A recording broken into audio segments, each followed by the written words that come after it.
swear that the evidence I shall give on this examination shall be the truth, the whole truth, and nothing but the truth, so help me God. My name is Craig Kielburger. I do swear that the evidence I shall give on this examination shall be the truth, the whole truth, and nothing but the truth, so help me God.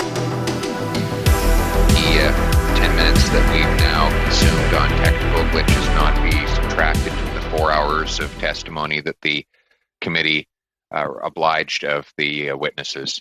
We're now, we will be at 1:10 when the proceedings begin. Thank you. A reset of where we're at.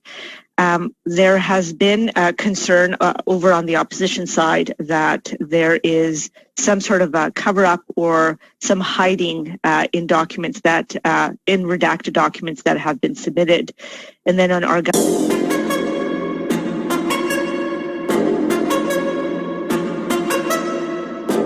provide personal data of students to the Liberal Party for election purposes. Is this true?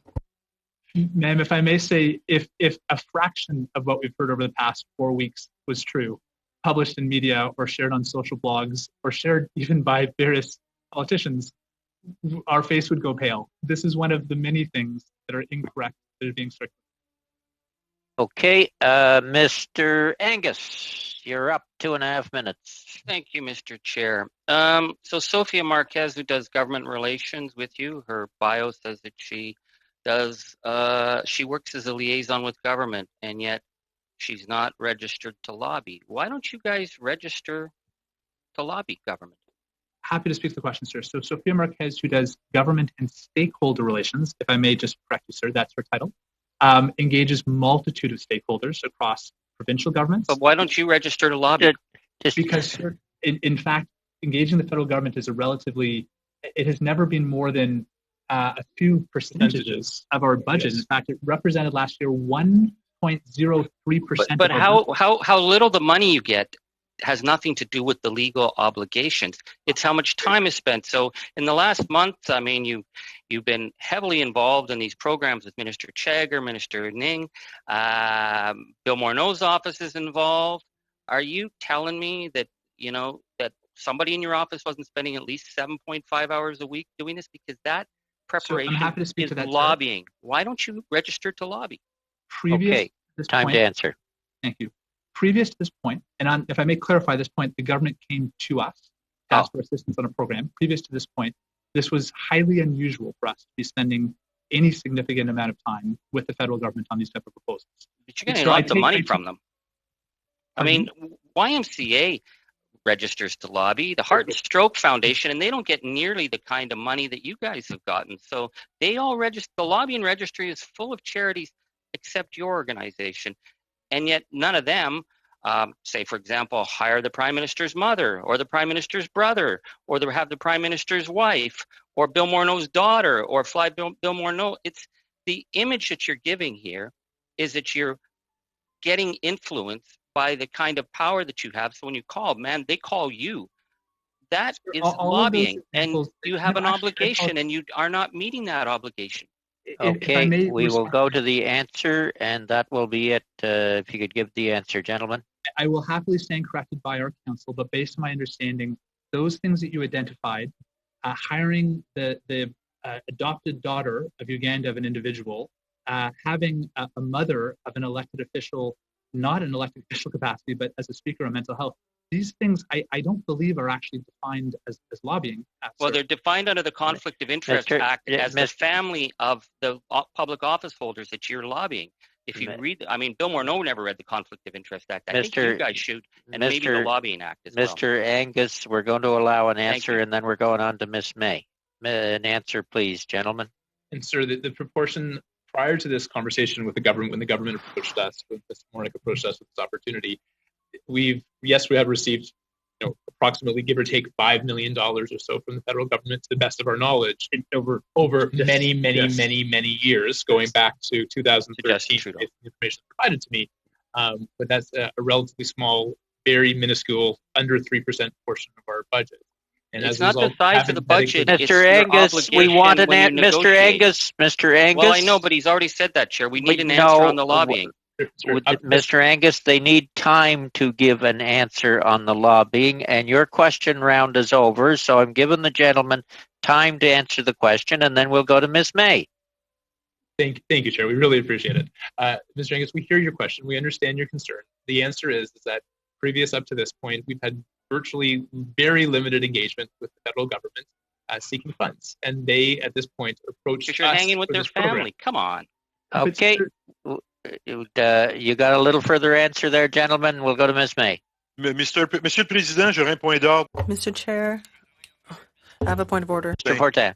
Oui, Monsieur le Président, tantôt. Mr. Chair, earlier I was cut off because the device wasn't working anymore. I had to talk about the IT people, and I'm back. I had about half of my 6 minutes that had been cut. Can I get that time back? You have about 2 minutes coming back to you, Mr. Fortin, and I'll bring you in right after Mr. Cumming before I go to Ms. Koutrakis. So 2 more questioners, and then we'll go to your 2 minutes.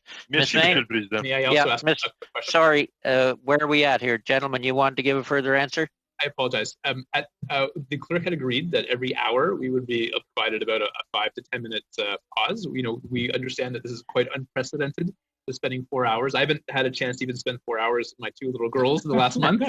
So we're spending a lot of quality time together, sir. I said we'd take a 5 minute break at the end of the 2 hours, but if you really need a washroom break or such, we'll take a 5 minute. It'd be lovely. We love spending time with you, sir, but just at some point that would be lovely. Okay, we're going to do it in about 25 more minutes. Miss May, 2.5 minutes, and then Mr. Cumming. Thank you, Mr. Chair. I really appreciate this. And just to correct the record, and I will say I know both Mark and Craig Kielburger. I've known them for years. I don't say this because I'm angry with you over it, but I do need to correct that you've never asked the Green Party to anything. You've never asked me to be a speaker. And at this point, I don't know whether I really want to thank you for that, but I do want to get to a serious question, though. I was very impressed, of course, with Michelle Douglas. I know her as well, and I'm a huge fan of hers. And I do get concerned with board governance issues. I think you may want to look in the future at what I think Mr. Barrett raised it earlier, that your role as founders, when you look on the website, you've got founders, you've got staff, and you've got the board of directors, and it's a bit murky as a governance question. But Ms. Douglas told us that there were 3 reasons that she gave for her resignation. And one of them was she couldn't get answers from you, Mark, as to why you went to Kenya twice in a period of time when the organization was in considerable difficulties. Can you explain to the committee, and only because she thinks it's highly significant, I need to ask you, why did you go to Kenya twice, and why didn't you give her the information as to why you went? Of course, Ms. May, thank you. And out of all of this, we appreciate your kind comments at the beginning as well. But very quickly, of course, going back 3 months ago, the world was topsy-turvy. I had a pre-scheduled trip to go to Kenya to help work with the organization. And then a handful of days later, when the pandemic really started to begin very significantly in earnest, when you saw governments closing borders and shutting things down, we had literally dozens of young people on international volunteer trips overseas. We had staff that were literally stuck, Canadian and American staff, that could have been stuck overseas, that some actually ended up being in a very difficult position. We had to get them out. And as the leader, or a leader in the organization, I put my hand up and I said, I need to continue to be of assistance. And even though I just came back, the situation began to rapidly unfold. And I was only back in Kenya for 24 more hours at the request of the team to be of assistance where possible and to help ensure that the organization would be fine. But most importantly, our people would be fine. And I was doing my very best. They may not have articulated that under the circumstances, a very stressful time, but it was there for our people. Did you get people out were you able to actually get Canadians home as a result of your trying there? I mean, I got a lot of people home to Canada by staying home on Zoom and calling all the right people and calling embassies and high commissions middle of the night. Did you physically have to go there to get people home? Yeah, Ms. May, as a member of Parliament, you have much more influence probably than we do in these cases. But the team, we had dozens of young people there, very complicated situation. I was there for less than 24 hours. And yes, we were able to get people home. And if I may clarify, some of the senior team in Kenya were refusing themselves to leave because they were arranging the medical response. We have a hospital there that treats a collection of over 800,000 people in a region. We have a medical college. Mark went in to also make the medical arrangements on the ground so that our local leaders who are expats would have the confidence to return home as part of this evacuation. It was a very difficult choice. We respect Michelle Douglas's transition. The other directors transitioned in a different way. Let me just keep stressing that. But we respect Michelle Douglas's choice in the matter, and we understand why she made the choice. Okay, we'll go to Mr. Cumming, back to 5-minute rounds. James, the floor is yours, and you'll be followed by 2 minutes by Mr. Fortin and then Ms. Koutrakis. Thank you, Mr. Chair, and thank you for the two witnesses for appearing on this very important issue. You began, quote, with incurring eligible expenses on May 5th, more than 2 months before signing the contribution agreement. Who in the government told you before May 5th that those expenses would be eligible for reimbursement? So, sir, very good question. We put our hand up to be of assistance because the date that initially this program would be launching would be early June. This was done in coordination with the STC. We had many phone calls with them and their team, and specifically Rachel Warnick was very much aware that we were working very, very significantly on this project throughout that entire amount of time. However, if I know we said it, and allow me to just add it again, that although we started working on May 5th, we were aware that that was building a network and support, that if the contract was not signed, we would not be reimbursed. And we took that risk on full knowledge ourselves. Specifically, when did you receive that from Warnick? What day? That was a conversation that we started to have. It was towards as close to the 4th or 5th. It was in that ballpark. But sir, we were having, if I use pause, we were having often daily conversations with the STC at that time. Many conversations a week. When the Prime Minister thought, who should I buy them from? He looked around the world and he said, I know. You can imagine the PRC Politburo filled with bureaucrats rolling around on the ground in gut-splitting laughter at this Prime Minister's naivete. Madam Speaker, simple question. When he wasted 100 days in the PRC, what the hell was he thinking? Anyone? I mean, it's just $250 million. I mean, what's that between friends, right? Anyone? Any data? No? Thank you, Ms. Rempel-Garner. Thank you, Chair. Mr. Poilevre, the floor is yours. Mark, you're caught on tape describing an April 23rd call with the Prime Minister's office. You quote the office telling you the following. You know that announcement we just made?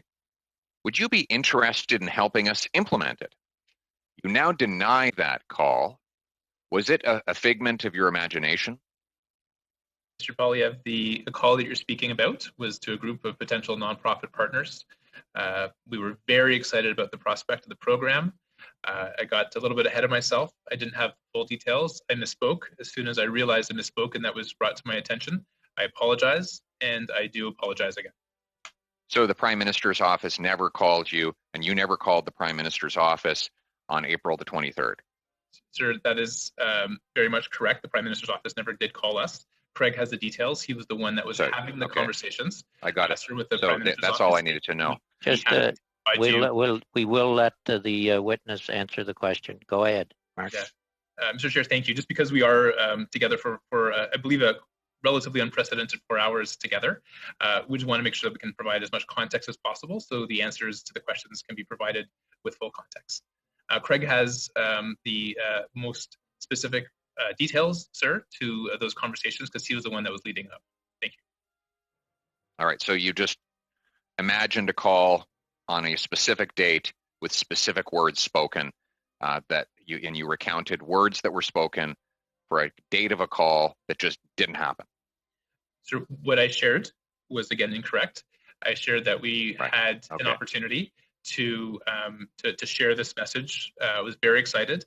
Craig again had the details, and part of today is going through all those details with you in a very specific manner. And again, I apologize. I was just very excited about the program. Got it.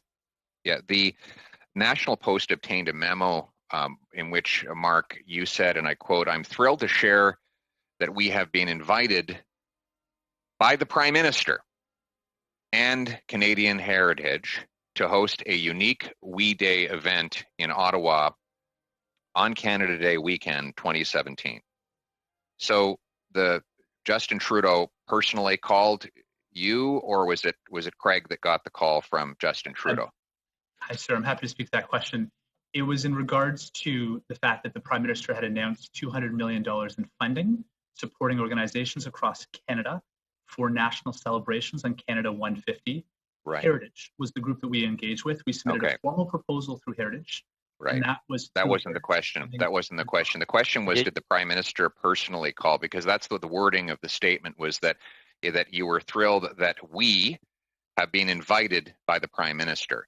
So, and another imaginary interaction with the Prime Minister's office or with the Prime Minister himself. Sir, if I may respond. Go ahead. I can say with certainty that neither Mark nor I have ever, in 25 years, received a phone call from the Prime Minister on this topic. In fact, when people... That's all. That's clear. We will, Mr. Poilevre, we are going to allow the witnesses. They're here for 4 hours. Yeah. We will allow them to answer in relatively equal time. Go ahead, Mr. Craig. I think that people, we understand the politically sensitive nature of the moment. Yeah. But typically when people say that Heritage Canada, the Prime Minister, in the midst of a moment on Canada's 150th anniversary, has invited you to engage, it was in relation to the fact that the Prime Minister... Okay, Craig, did you speak to anyone in the PMO? Did you speak to anyone in the PMO on April the 23rd? Mr. Chair. Did you speak to anyone in the PMO on April the 23rd? We're happy to be here for 4 hours. Great. Answer the question then. Sir, with great respect, we're here April the 23rd. Did you speak to anyone in the Prime Minister's office? Yes or no? Or we're going to lose more time than gain more time. The question has been asked, Mr. Kielburger. If you could answer it, and I'll not take this time away from you, Pierre, but there is a little bit of trouble with your mic somehow, fellas. It's I don't know whether you had to speak slower or what, but it's coming through a little jumpy. So if you could answer Mr. Poilievre's question. I'd be happy to answer any question with the appropriate time. Would you repeat your question, please? Yes, I'll repeat it for the 5th time. Did you speak to anyone in the PMO on April 23rd? Yes or no? No, I did not. Thank you very much. Did Margaret Trudeau get paid for her presentation at the July 2nd, 2017 Canada 150 event? So, yes sir, no? We've checked our records. We have no record of payment for her for that event. And just to further elaborate, thank you. That you were very clear, and I appreciate the answer. Did Sasha, Margaret, or Sophie Trudeau ever get paid to speak at a We Day event? Gentlemen? Sasha, Margaret, or Sophie Trudeau ever paid? Yes. In fact, can I take a moment to speak to this? So we appreciate that you did answer the question. I appreciate the answer. No, we will allow them time to answer. They answered already. No, he asked for more time. I'm giving him more time. Mr. Kielburger. Take it off your clock. Happily. So we were originally asked the question in a crush of literally hundreds of media questions that we received in the context of the CSSG, which was a government-funded program. And we made the statement that we charity had never provided funding to a member of the Trudeau family to speak at We Day. At the time, we believed that statement to be true. Fair enough. However, if I just may, there's a social enterprise which provided that information, and we should have, and allow me to say this candidly, should have been more forthright in acknowledging the social enterprise provided sponsorship. Right. When that was brought to our attention that there were errors in the billing, we acknowledged it. We acknowledged it in national newspaper ads, and we apologize. Yeah. Okay. Fair enough. This is not. None of this is related to my question. So I trust the chair is not taking this from my time. In addition to the speaking fees that the Trudeaus have received, what is the total amount your organizations, including we, but not limited to it, have paid in expenses, benefits, reimbursements, fees, or any other in-kind or monetary consideration for Sophie Trudeau? Sir, happy to do that. It's part of our regular course of activities. When a speaker does come, of course, we speak to their compensation. Sure, just the total of dollar figure, please. We will allow the witnesses to answer how they so decide. The witnesses have the floor. But in the normal course of business, of course, when people do come to We Day, we also provide them with the reimbursement for their direct costs. So the information that we have readily available, to the best of our knowledge, sir, is Sacha Trudeau or Alexander Trudeau came to 8 We Days over a span of 2 years, and the average expenses was $2,447 per event. So came to a total of 28 We Days over a span of 5 years, specifically speaking on the issue of mental health, from 2016 to 2020, including groups like We Day in the United Kingdom, which of course had an impact on the costs. The average expense there was $5,998. Sophie Trudeau came to a total of 7 We Days over a span of 3 years, and the average expense was $3,618. Can you just add those expenses up into totals for each of them? I certainly don't totally have a calculator in front of me. Well, to average them, you must have had the total. You need to divide it, the numerator by, you needed a numerator to divide it by a denominator. We'll not get into numbers on the fly. Oh, we'll of course not, Wayne. I'm sure you don't want to. We'll not get into, we will ask to provide the totals when they can, shortly after the meeting if necessary. What is the total? Last question. What is the total amount that your organizations, including we, but not limited to it, have paid in expenses, benefits, reimbursements, fees, or any other consideration in kind or monetary for the all of the Trudeau family members? So we'd be happy to provide that to you, as the chair asked right after the conversation. No problem at all. Okay, thank you, and I'm going to ask you, fellas, to bring your mic a little closer again. The interpreters are still having some difficulty. We will now turn to Ms. Zerowitz, followed by Mr. Fortin. Julie. Thank you so much, Mr. Chair, and I want to thank our two presenters today. Thank you for your presentation. Thank you for making yourself available for 4 hours, which is highly unusual, so thank you for that. And I also want to say thank you for the tremendous positive impact that We Charity has had on engaging youth, not only across our country, but around the world, and for all the amazing work that We Charity has done to reduce poverty. So thanks for all of that. There's a lot of misinformation and false narratives that are being thrown around.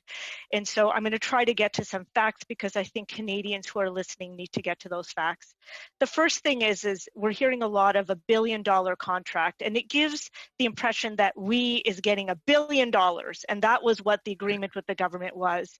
Indeed, can you confirm that it was actually a $543 million, plus $1 million contract? So it was around $543 million contract contribution agreement with the government to deliver the Canada Student Service Grant, with up to $43.5 million going to We, and up to $500 million going to students. Can you confirm that? Yes, we can confirm that. I'd like to both provide a little bit of context. This is an incredibly helpful piece of context that has been unfortunately misshared. Number one, the first time we heard about the $912 million was when it was announced. We had never been privy to that information before. Secondly, is that the contract is up to, as you said very correctly, the $543 million. Number three, the up to is relevant both to the young people who'd be participating in terms of their volunteer service hours, and also relevant to the organization. This was a contribution agreement based on eligible expenses or eligible expenditures. The organization did not stand to financially benefit from this. It was basically a amount of money we received. Anything we received, we'd have to use for the program, or otherwise be returned to the government. The other misconception here is that it really was up to the $500 million for young people to do service. Based on our modeling, the average young person may have done 100 hours, 200 hours, maximum 300 hours of service. Very few would have received the 500 hours of $5,000. So the true cost of this program would have been in the range, likely, of $200 to $300 million. And just very quickly, because I have a few more questions, so and very little time. So the way it was set up, the contribution agreement, We Charity was not going to benefit from it. It was only to administer the program. That is correct. Then my next question is how much money was actually sent to we, and can you confirm that all those dollars will be coming back? Yeah, so a total of $30 million was sent to we based on the ESDC process. As soon as this program was put into a political nature, we immediately decided that we would not be taking any of those funds. That was a decision that the organization made. We'd be losing approximately $5 million in this process. It's a very painful, difficult decision, but we felt under the circumstances it was the right thing to do. And yes, all the dollars have or will been sent back. That's a process that's been underway this week. Thank you. I appreciate that. The other question I have is, there again, you're hearing from the opposition that it was as though the Prime Minister or a minister called we and said, hey, do you want to do this sort of volunteer program? Can you just confirm that it has been, that the first time— You're muted, Chair. Thank you very much.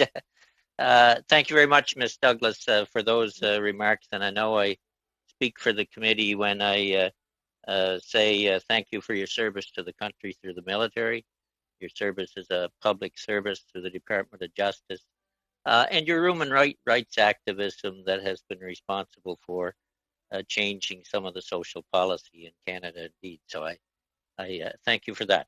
The speaking order will be Mr. Poilevre, Ms. Koutrakis, Mr. Fortin, and Ms. Angus, the first four up. Mr. Poilevre, 6 minutes. Thank you for your service to Canada, Madam Douglas, and for your testimony today. You indicate that the board was told that We Charity did not pay speakers. Is that correct? Yes. How did they communicate? Let me be more precise. At We Days. At We Days. Okay. Were you under the impression that they paid speakers at other events? Employees spoke at other events, and of course they were compensated, but speaking fees? No, I don't believe so.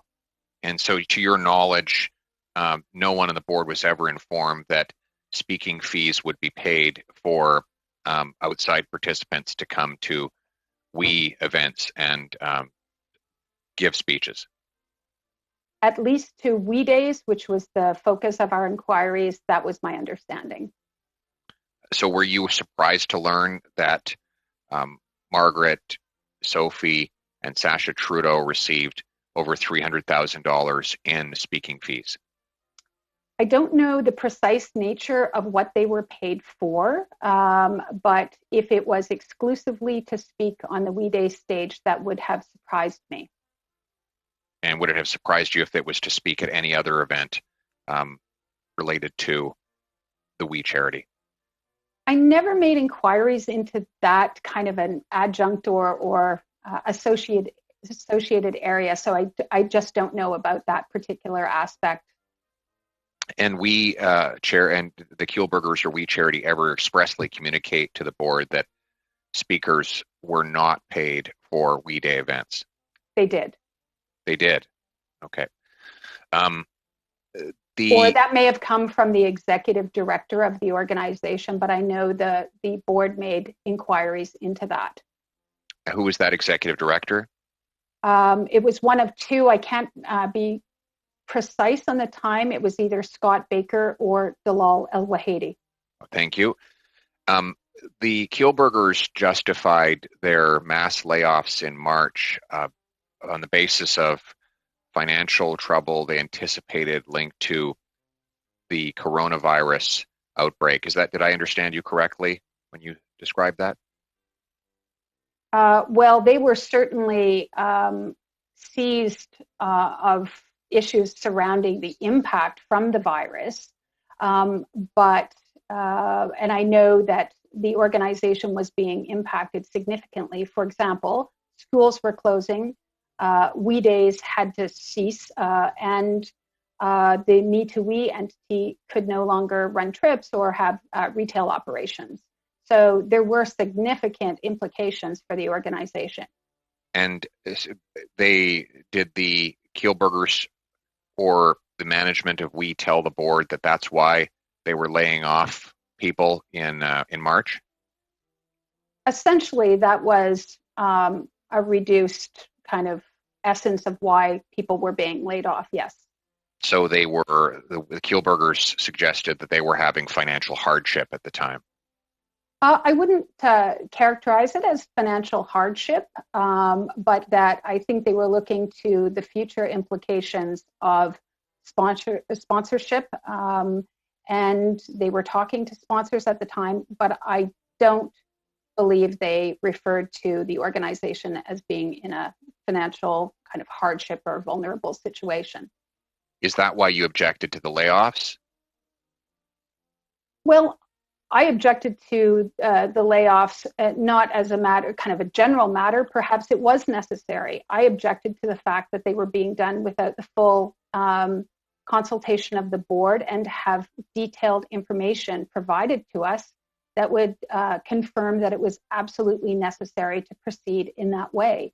I accepted what they were saying, but we needed to see the information. Right. Did anyone on the board during your time there ever express any concern about We Charity's payment to other non-arm's length entities like Me to We, any numbered companies, or any other organizations that were contracted or subcontracted by We Charity? Well, the board of directors of We Charity was quite seized on the issue of looking at transfers between the related entity, particularly of Me to We. We required an annual reconciliation report to the board on those transfers. I think we were interested in getting as much information as we could about those transfers. And in this regard, we always invited the executive director of Me to We to an annual meeting of the We Charity to kind of provide us with an update and help us understand the reconciliation of funds as between the two organizations. Did anyone on the board ever express... Last question, Pierre. Did anyone on the board ever express concerns about those transactions between We Charity and Me to We? I don't think explicit concerns were expressed, rather requests for enhanced information is the way I would put it. Thank you. Thank you. Thank you both. Turning on the QT and very hush hush.